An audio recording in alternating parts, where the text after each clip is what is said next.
audio newspaper for a visual world. Hello. That's a bad start, isn't it?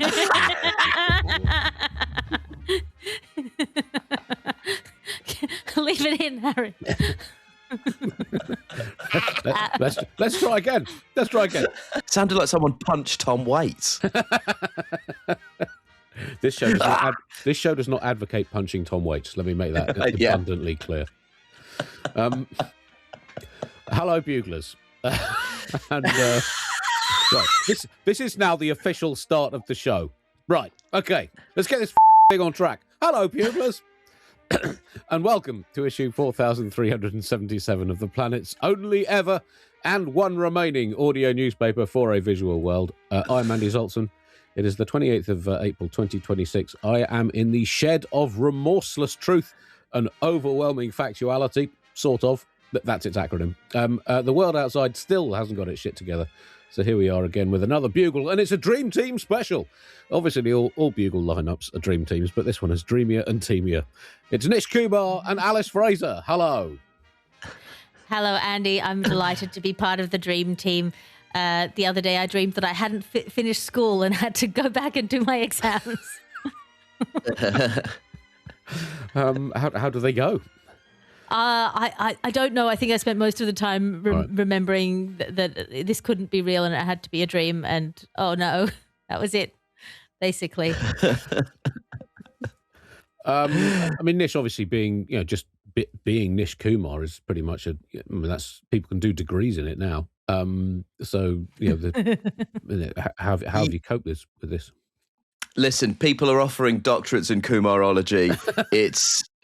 It's a fascinating study of, as you can see behind me, just incredible discipline. If you're watching the video, the room behind me is unbelievably organised and in no way has 3 drying T-shirts hanging up behind me and a guitar with a recently broken high E string. In no way is that what's going on behind me.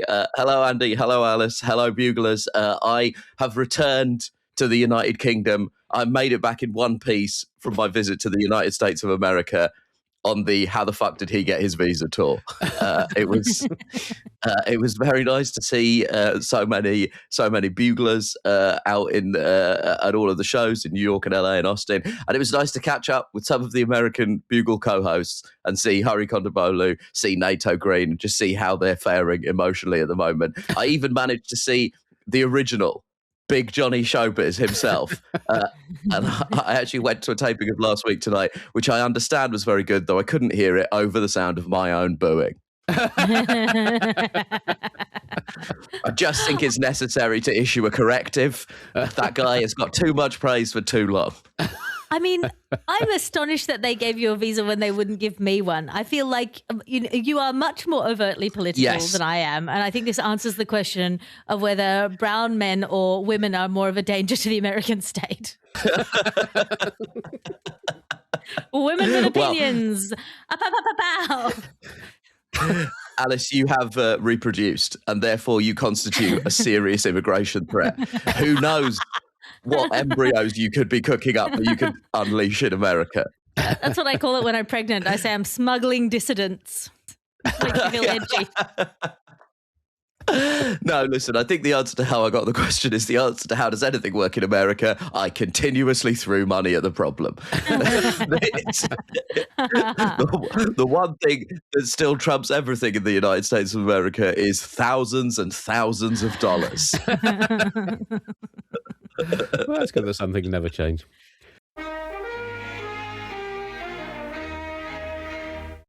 We are recording on the 28th of April, 2026. On the 29th of April, in the year 1910, the UK Parliament passed the People's Budget, so-called, the first budget in this country, whose goal was to redistribute wealth amongst the British public. By the looks of things, they're still trying to get all the amendments passed so it can actually come into effect just 116 years later. 29th of April, tomorrow is World Wish Day. And I mean, there's quite a lot. So, what are you guys going to make a wish for World Wish Day? And if so, what would it be? I'm going to wish it weren't World Wish Day. Well, I guess that's a wish that will come true the day after that. As always, I thought you said World Nish Day, and I haven't really engaged with the last 2 minutes of this podcast. Just envisioning the branching chains on your Wikipedia entry are going to look like. Yeah. Well, my Wikipedia page is locked and can only be changed by moderators. And I'll have you know, Alice, the listenership of this podcast is 100% responsible for that. I thought you were going to say the listenership of this podcast is 100% Wikipedia moderators. Apparently there aren't as many on there as we thought, but let's be honest, we all, I don't want to cast our minds too far back, but Madam Lilygate and the ensuing carnage wreaked on my Wikipedia page by the listenership of this podcast does mean that it's actually quite difficult to change my Wikipedia page. As always, a section of this esteemed audio newspaper is going straight in the bin. This week we have a special biopics section, reviewing all the latest biopics. This after the controversy around Michael, the Michael Jackson biopic that critics seem to suggest does not cover all aspects of the former pop star and no-time world snooker champion. So we review The First Lady on Mars, which is a new biopic of Amelia Earhart, a bold, if revisionist retelling of the story of pioneering aviator Earhart, which claims that the reason her missing plane was never found was that she flew it to Mars. The First Lady on Mars has been criticised, like Michael, for a lack of scientific accuracy, both in showing Amelia on the Red Planet without breathing apparatus, and for claiming that she was First Lady at the time, having secretly married Franklin Roosevelt. The director, Drellard Butt-Clark, said, well, we did take some creative wiggly room with the historically acknowledged story of Amelia, but we wanted to tell the truer story of her spiritual adventure, which in many ways is more true than the actual true story. Besides, what are facts? No one gives a flying about facts anymore. And as for the actual flying scene itself, that's just to spice up the narrative a bit. Starring Sigourney Weaver as Earhart, Timothy Chalamet as Roosevelt, and Dwayne "The Rock" Johnson as Big Bertie Brassballs, King of the Martians. We also review Ozzy and the Boss. So you may well ask, after seeing Ozzy and the Boss, did Lee Harvey Oswald ever actually meet Bruce Springsteen, who would have been only 14, of course, when Oswald allegedly died? Certainly it is, I think, an uncontrovertible fact to say that they did not win the men's doubles at Wimbledon in 1963. Oh, hang on, let me just check. I might have got the wrong year for that.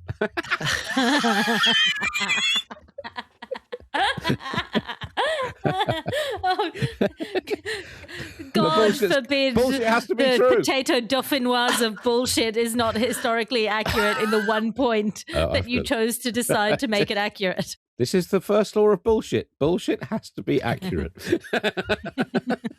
Here it is, everybody. Fact-checking his own bullshit. The Andy Zoltzman story. That's the name of my controversial Andy Zoltzman biopic. Largely focused on his time editing the sports page of his university newspaper, where he put several fake stories in. That's actually true. That is true. That is true. The Oxford versus Cambridge speed sculpture competition in 1995 is a classic. It's certainly true to say that Lee Harvey Oswald and Bruce Springsteen did not win the men's doubles at Wimbledon in 1963. It was Mexico's Osuna and Palafox who won against the French pair Barclay and Darmon, and there is also no record of a fist fight or javelin throwing during the match. And finally, St. Peter, Arab Slayer. Tagline, the real story of the greatest US Defense Secretary in the history of the universe. Tells the story of how Pete Hegseth developed from his miraculous birth in a single shaft of sunshine in the middle of a hurricane that destroyed everything else within a 1,000-mile radius, via Jesus' own personal blessing from the cross into Donald Trump's human emissary on Earth and heroic commander of all recorded crusades. There is some disagreement in the historical community over whether Hegseth did actually throw a nuke down Osama bin Laden's throat at the siege of Jerusalem in the year 1099, but it's a f***ing great scene in a truly amazing story. Have you guys seen any other biopics you'd like to chuck into this section? Andy, I just had a very vivid vision of specifically your audience, your target audience, Andy. It's just a person with an encyclopedia in their hands, but it's attached by an elastic to their wrist. So they're either checking you on facts or flinging it furiously across the room at the wall. That's what encyclopedias are for. I've actually had quite a series of unsuccessful meetings trying to get my Jeffrey Epstein biopic, Bear With Me, off the ground. And like the Michael biopic, it doesn't dwell on the salacious details of his life, but rather focuses on his time as an options trader at Bear Stearns in the late 1970s.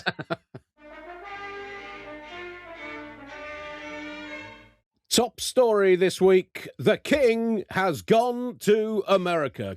King Charles has gone to America in an effort to retake the country after its disastrously unsuccessful 250-year experiment in going it alone. He's, tragically for him, had to spend some time with Donald Trump in a meeting that will no doubt be dramatised in a future film, Chucky and the Huckster. Nish, I know you're a massive fan of the royal family to the extent that you've had literally every single king and queen of England tattooed across your phenomenally ornate back in the form of a family tree. And these are exciting. Obviously, you were sent to, very much as the John the Baptist to Charles III's Jesus, to go to America to prepare the ground for his arrival. And like Jay the Bee, I've been not received the credit I deserve. Been absolutely Jay the Bead here, Andy. Yes, I went out there as part of the advanced guard. The visit is timed to celebrate the 250th anniversary of American independence, which does seem like they're rubbing it in our face, Andy. Although I do like this idea of the King touring former British colonies. I'm very much looking forward to the King's visit to India next year to celebrate the 80th anniversary of Indian independence, and going to Australia to check on how the stolen generation are getting up to. This visit could not be come at a worse time for relations between Britain and America. Actually, that's not true. It could have come at a worse time, but that time would have been exactly 250 years ago. There are... Or maybe when we actually physically set the White House on fire. Yeah. And we don't yet know if Charles is going to attempt that. I mean, it's possible. I mean, why would he not? It's tradition. Trump loves tradition, and it is a tradition for British people to set the White House on fire. I mean, it's a tradition that's been dormant for a while, but it needs to be brought back. Listen, also, if he did set the White House on fire, it would probably help Trump with his fucking ballroom plans. I suspect in Charles's welcome pack was a canister of kerosene and some matches.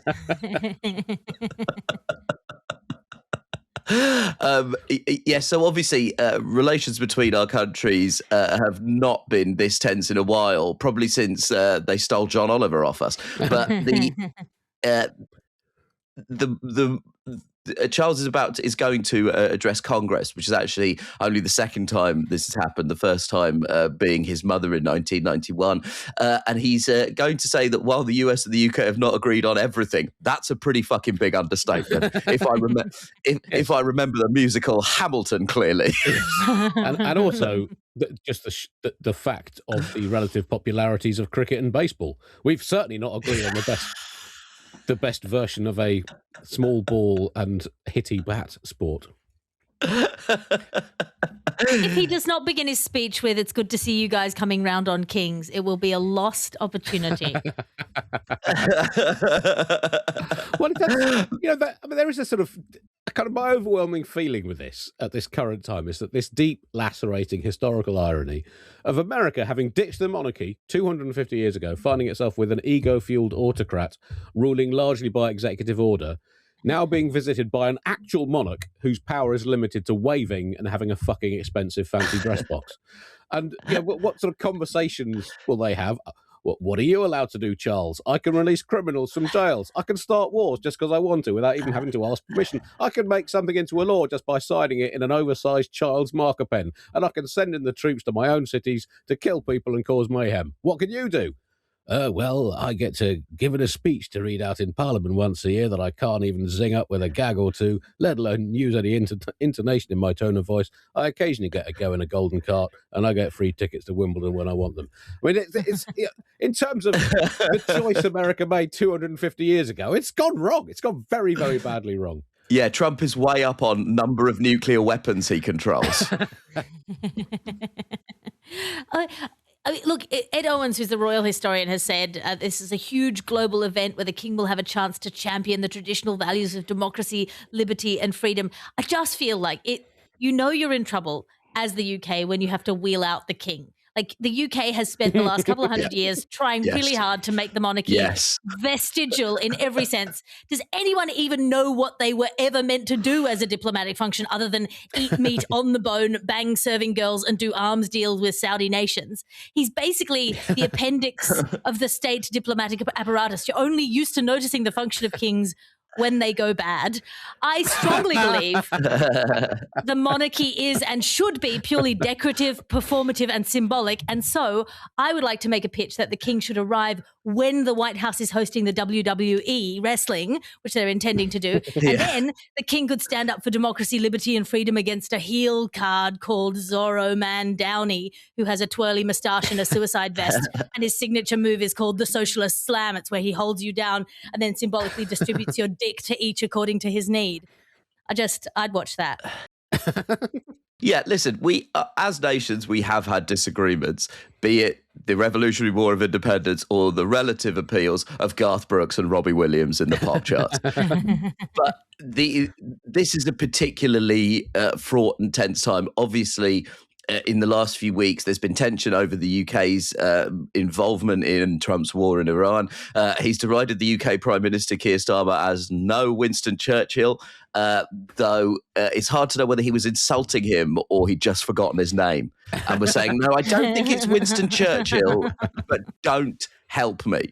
And it has come to something that the current state of American democracy that we've sent to explain to them the values of democracy, our unelected monarch. Things have got really bad when a guy whose first name is King has to tell you about the importance of allowing people to vote for things.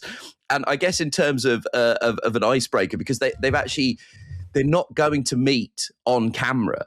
So they are obviously meeting on camera, but they're not going to sit down and have a formal conversation that's filmed because there are British fears of a Zelensky-style clash where Trump and J.D. Vance spent about 10 minutes berating Zelensky over his lack of gratitude towards the United States.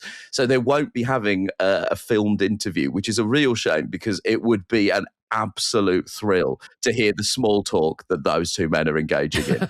Because the problem with small talk is that, you don't really know each other. You don't really know what you have in common with each other. But obviously they do have one quite significant thing in common with each other.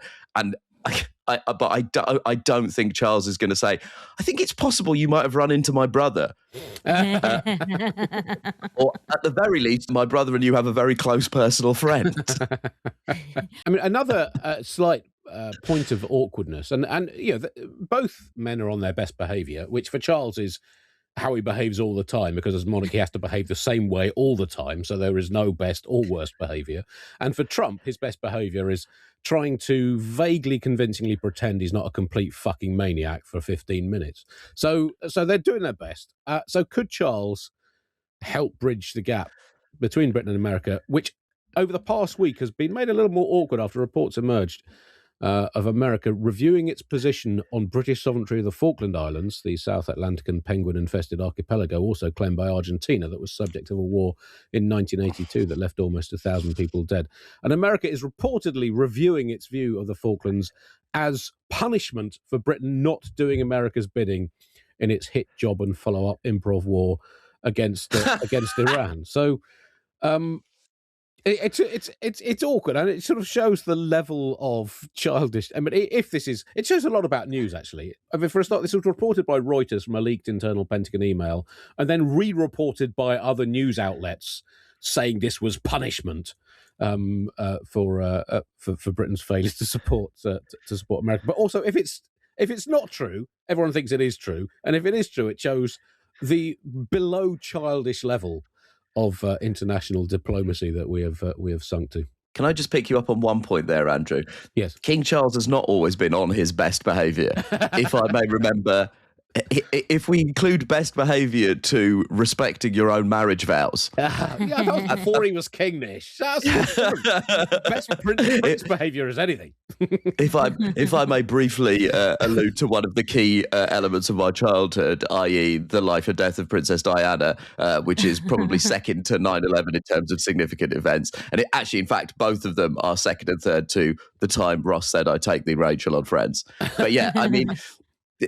Listen, Charles and Trump, they both love a mistress. So that's something. Yeah, I guess. I mean, you got to find these common grounds. Yeah, I'm hopeful. I'm positive. I think they go into a box. They are functionally Schrodinger's. They come out with a beautiful agreement for the future of the United States and the United Kingdom, united together as one United States kingdom, the land of the brave when behind a laptop screen and the home of the free subscription for the first month with a lifetime membership to the premium gold tier of Western civilization. No shirt, no bootstraps, no service. I salute the flag. That is to say, the false flag operation that they'll use. Yeah, the flagging nations that they are.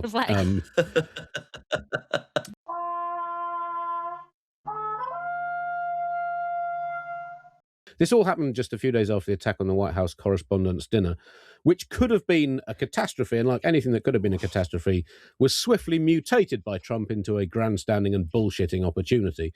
In particular, an opportunity to plug his White House ballroom, whose construction is currently mired in certain planning issues relating to the US planning authorities attempting to prevent the man with the worst aesthetic taste in American history from being able to build what he wants, where he wants. It is set to win numerous architecture prizes. I don't know if you've seen the plans for it, but it's Ostentatious Kitsch magazine has shortlisted it in a shortlist of one for building that looks most like what a child would design after eating 12 jumbo family-sized bags of sweets. Also been awarded the maximum 5 Gs, gaudy, goldie, garish, grotesque, and god-awful by Terrible Building Monthly. And look, obviously it's much needed, the ballroom. How are hard-pressed families across America going to be able to afford to feed and clothe their children if the White House Correspondents' Dinner isn't held actually in the White House once a year? It's just the latest. I mean, it's these stories are so within. This is 2026, so outlandish conspiracy theories began sprouting within seconds of the assailant being apprehended after almost getting through what sounds like abysmally inadequate security measures. One of the the dinner was then has been postponed. All that food gone to waste, although unless the president himself curated the menu, in which case all that waste gone to food.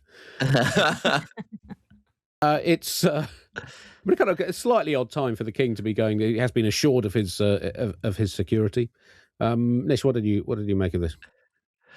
Well, I mean, listen, Trump is a master at turning any crisis into an opportunity for a stupid fucking building project. It's basically his sort of modus operandi throughout his life. So immediately after it happened, he claimed that the shooting wouldn't have happened had his ballroom been built. And listen, the construction of the ballroom is already, at a time of a major cost of living crisis for Americans, is already more Marie Antoinette than any of us are comfortable with. And the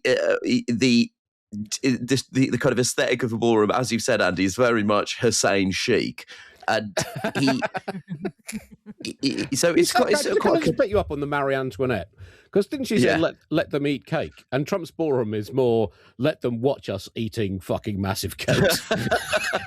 Oh, you're right. At least Antoinette was offering them something.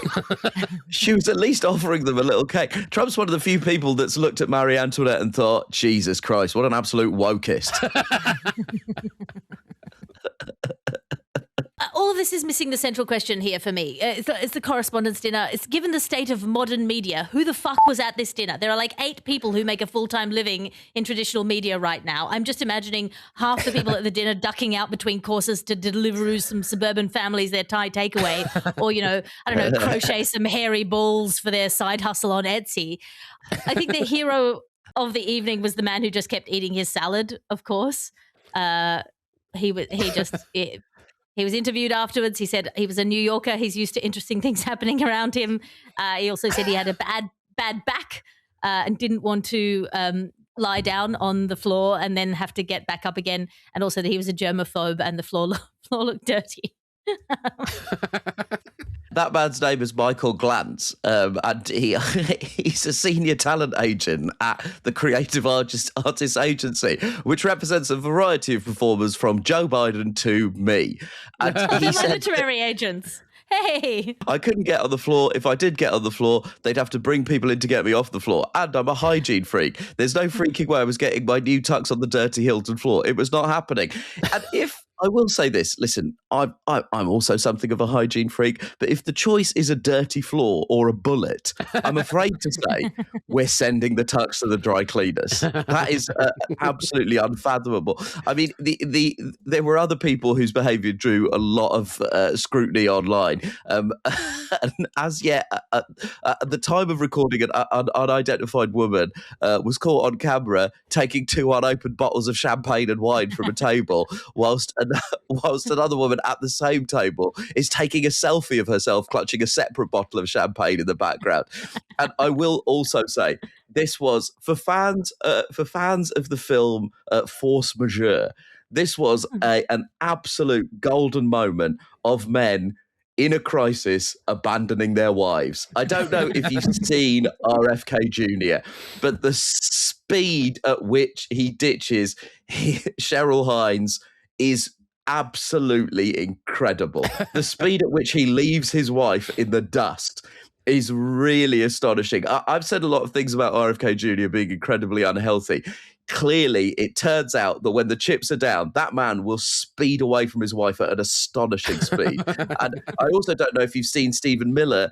Listen, it doesn't not look like he's using his wife as a human shield. That's all I'll say about Stephen Miller. It doesn't not look like that. I can't prove that he was doing that, but it doesn't not look like that. He's also positioning his wife by moving her seemingly with her breast. Stephen Miller is really...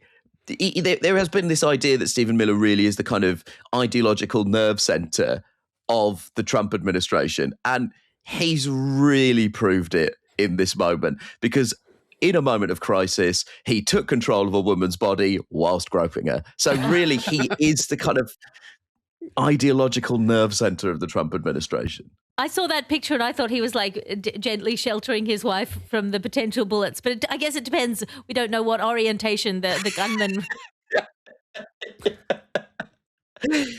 I think there's probably two ways to interpret it. There's no downside for RFK Jr. abandoning his wife. Worst case scenario is she's roadkill and he can eat her later. The funniest thing to me about Trump's obsession with his ballroom, which he kept sort of bringing up, and then all of the kind of big right-wing ex-accounts started posting pretty much in the same words that it was time to build the White House ballroom to keep the president safe. Like there's clearly, whatever it was, the deposits went into their account at the same time. The funniest thing to me about his obsession with his ballroom is how the party of like trad douche, masculinity girding, dick bro, gym light pouch posers, it's such a traditionally girly thing to dream about a ballroom. Like after dream wedding where I ride a unicorn and wear a big fluffy dress made out of marshmallows to the altar where I'll marry a 2-dimensional cardboard cutout of a non-threatening but beautiful androgynous boy band member, building my own ballroom so I can throw Bridgerton-themed waltzes and invite both Colin Firth and Matthew McFadden and make them kiss is second on the list. It's like how is he rectifying this with his like masculinity culture guys? Oh, it's a weaponized ballroom, guys. We're buying a massive pair of knitted hairy balls from a local journalist, carabiner onto the front bull bar of the ballroom. Yes, this ballroom has a bull bar. It's a ballroom for the boys. I do think there is some truth to that, Alice, because they are talking about that if the ballroom was built, there'd be sort of bulletproof glass everywhere and like essentially a panic room. And you're like, what fucking ballroom have you been to in your life? Yeah, it goes ballroom, marble, gold, gun cabinet, energy drink fridge, podcasting studio. Ice swan, but plastic ice swan, so we don't have to worry about it melting. The perfect crime. Oh, sorry, it's not a crime to build a ballroom. I assumed it was a crime because Trump was doing it. Well, they haven't decided if it's a crime yet. It's still in the courts, I see. Oh, the laws don't contemplate vigilante ballroom building by a head of state. It's unprecedented. That makes sense. Good. Carry on.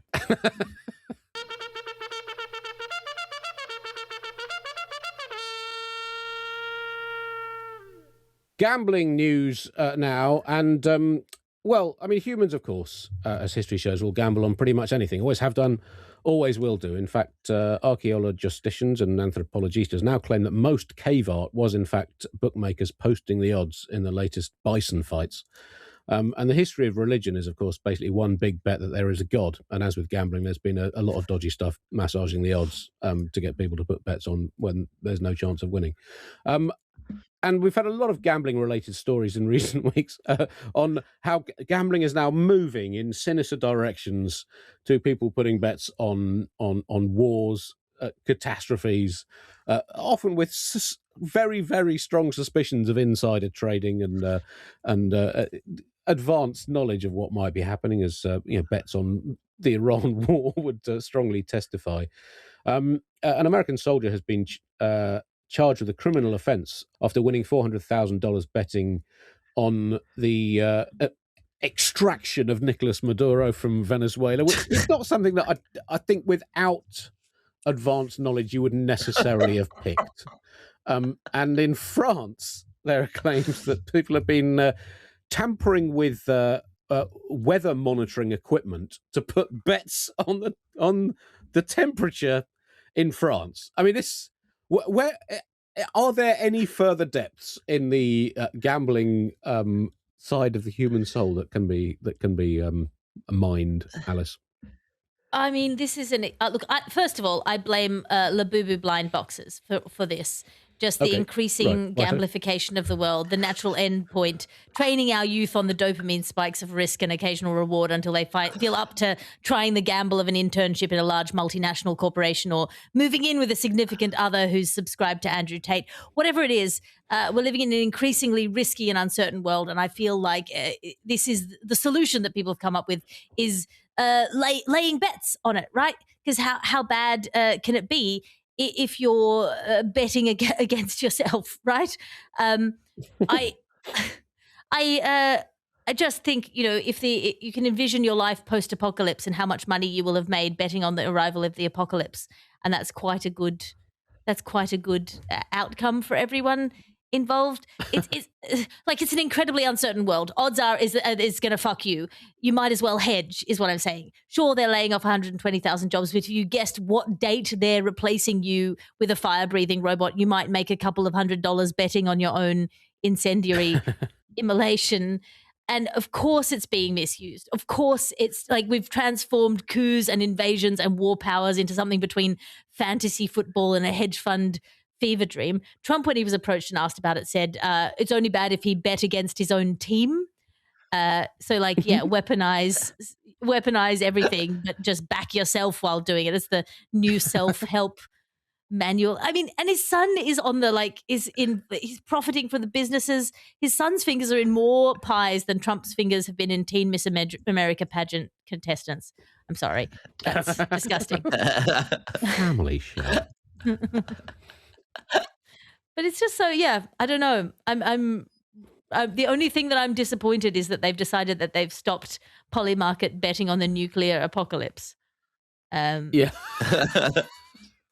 Which surely at least is something that there's an element of mild unpredictability about it. It's not we just don't know exactly when it's going to happen. So you can a bit of a spread bet either way. Very difficult to see how they're going to pay out on those. Well, exactly. So the bookies always win. One of the controversies in this story is that an Israeli Air Force reservist is suspected of having used the classified information to place bets relating to the war in Iran last year. And to that I say, are there no heroes left?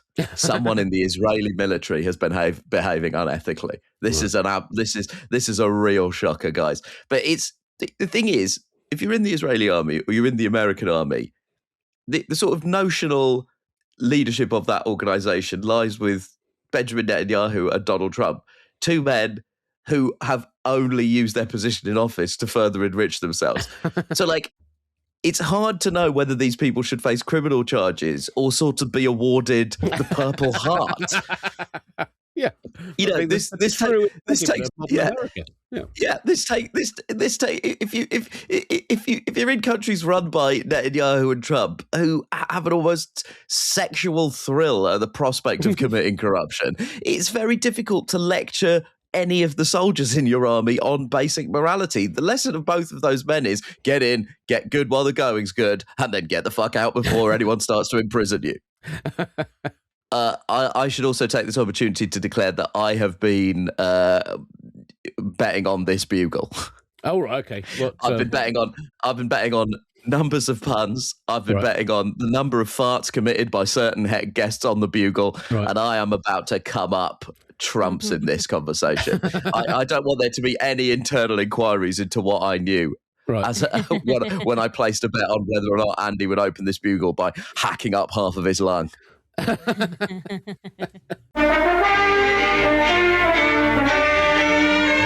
Just some sports news before we go. Chelsea have pre-sacked their next 2 managers. After dispensing with Liam Rosenior as their head coach after just 3.5 months this week, the London-based football club have announced that they've already sacked their next 2 head coaches as well, the experienced German troubleshooter Dieter Schnatterbeck and the highly rated young Portuguese coaching hotshot Esteban Capau have been pre-fired. A club source said it wouldn't have worked out. They would have lost the dressing room, the fans would have turned on them, and they'd have been sacked within a year anyway, so we might as well just fucking get on with it. We thank Dieter and Esteban for the work they would have done for Chelsea Football Club. Have they done any of it? Youth team coach Ernie Sniddles will now oversee the team for their next Premier League game, for at least for the first 12 minutes until they concede an unnecessary corner. At which point, Kimberly from the club shop will take over for the rest of the game. After she's sacked at the final whistle, the team will be interim managed until the end of the season by the late Ted Drake. Via the club's new AI Ouija board, Drake, of course, led Chelsea to their first league title in 1955. French legend Zinedine Zidane will then be unveiled as the new long-term manager, but they'll have forgotten to ask him if he wanted to do it or told him anything about it, so he won't show up. So by then, out of work, Keir Starmer is then set to take over and lead the club on a money-spinning pre-season tour of the seventh circle of hell, before an old waxwork of Jose Mourinho, stolen from Madame Tussauds, takes the reins for the start of the 26-27 Premier League campaign until that melts after being left on the team bus on a sunny day and is replaced by Nish Kumar. So, Nish, what are you going to bring to Chelsea as a football franchise? I'm going to bring to Chelsea what I brought to all my jobs, Andrew: immediate sacking and collapse of the franchise. For non-football interested buglers, Chelsea are essentially managed by a sort of investment group who have overheard someone describe the plot of Moneyball as summarized by an AI summarizer. They've not really grasped any of the fundamentals of the game.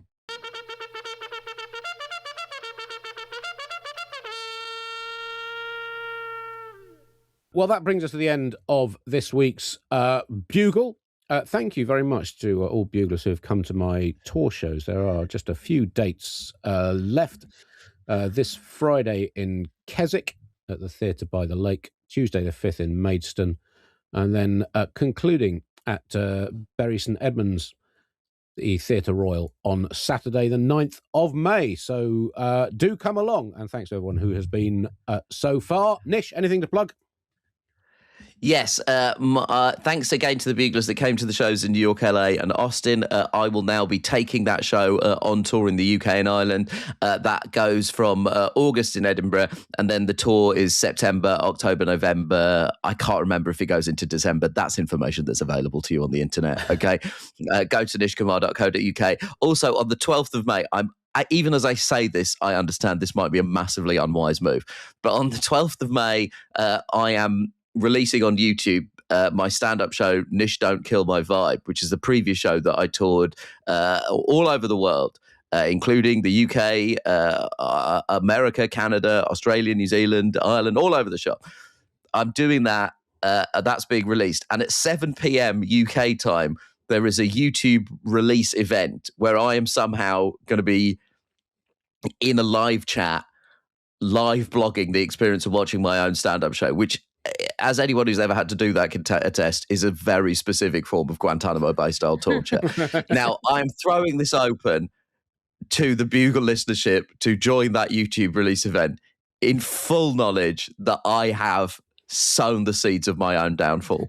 Like Starmer appointing Mandelson as a US ambassador, I've created conditions for my own demise. I imagine this podcast will, if I may quote a biopic I'm writing of the Bugle podcast, flood the zone with bullshit. So yeah, that's 7 p.m. On the 12th of May. There'll be information about how to access that on my website, nishkumar.co.uk, and on the various disgraced social media platforms that I peddle my wares on.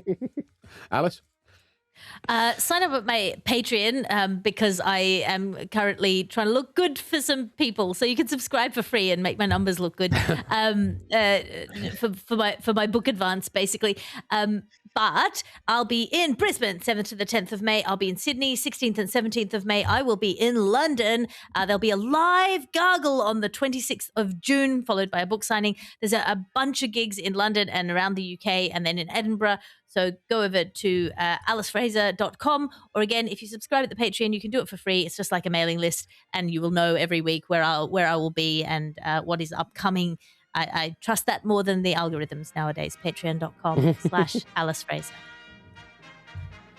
Well, thank you for listening, Buglers. We'll be back next week with Helen Zaltzman and Josie Long. Until then, goodbye.